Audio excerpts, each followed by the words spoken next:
Andito naman tayo mga idol sa ating segment na game recap. San Miguel Beermen nga panalo kontra sa Rain or Shine. Matapos nga dumating ang bagong import ng San Miguel Beermen na si Chris Macolo ay naging maganda na nga ang takbo ng kanilang team, na kung saan ay nagtala nga sila ng 3 sunod na panalo, kabilang nga dito ang malaking panalo nga nila kontra sa Rain or Shine para masecure nga ng San Miguel Beermen ang spot sa playoffs. Sa first quarter nga ay naging maganda ang depensa ng Rain or Shine sa SMB at naging sunod-sunod pa nga ang turnover ng San Miguel, kaya lumamang nga ang Rain or Shine sa first quarter. At sa pagbubukas nga ng second quarter ay naging mainit na ang shooting ng San Miguel Beermen sa pangunguna nga ni Terence Romeo.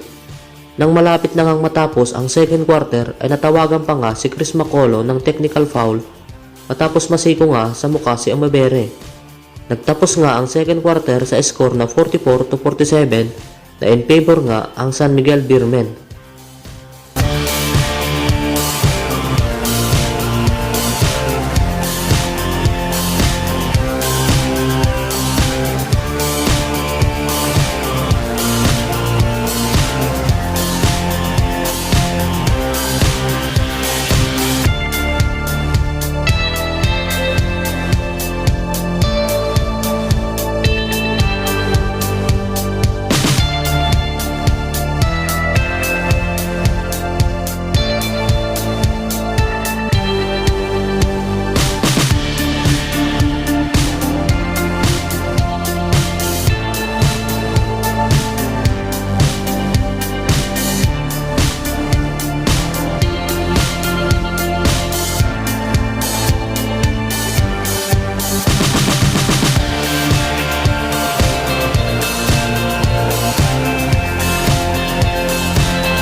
Sa third quarter nga ay naging exciting na nga ang laban, na kung saan ay palitan na lang ng score ang magkabilang koponan.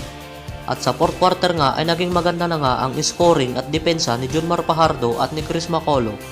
At sa 1.39 seconds nga sa fourth quarter ay nagpakawala nga ng big 3 points si Chris Macolo at sinundan pa nga ng isang monster dunk ni Junmar Fajardo mula sa isang magandang assist nga ni Chris Macolo, na kung saan ay nakuha nila ang 7 kalamangan.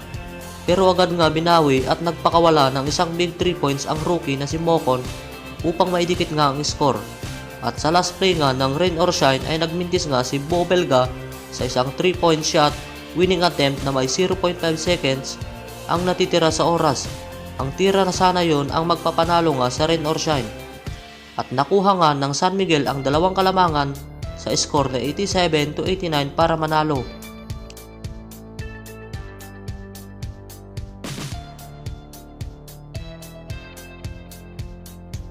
Best player of the game nga sina Chris Macolo na nagtala nga ng 24 points at 17 rebounds, at si Junmar Fajardo na nagtala rin ng 23 points at 15 rebounds. Ang San Miguel Beermen nga ay nasa number 6 na nga sa standing, samantala ang Rain or Shine naman ay bumaba nga sa number 7.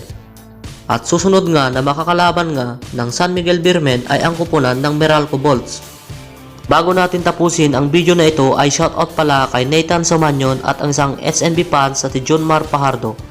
At yan nga ang ating PBA recap mga idol. Salamat sa panonood, pero kung bago ka pa lang sa ating channel ay pakipindot mo muna ang subscribe button